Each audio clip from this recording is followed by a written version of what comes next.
Hi everyone, welcome back to another video from Crazy Gamer. Today in this video, I'm going to be guiding you through how you can attract dwellers in Fallout Shelter. If you want to grow your vault population and keep your vault tech experiment thriving, then first of all, in order to attract more dwellers, you'll need to go ahead and build a radio studio. Go to the hammer icon at the bottom right corner of the screen and then go ahead and look for the radio studio option.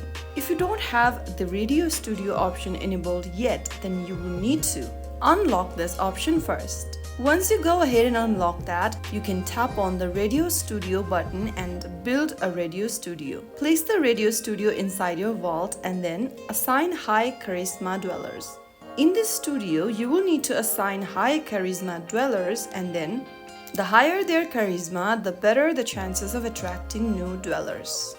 Also, don't forget to upgrade the radio studio since upgrading increases the range and effectiveness of attracting dwellers. So that's how you can easily attract dwellers in Fallout Shelter. Growing your vault in Fallout Shelter takes time and good planning. Using the radio studio, you can assign the right dwellers and keep your vault happy to attract newcomers. If you found the video helpful, don't forget to like, share and subscribe. I will see you in the next episode. Thank you for watching.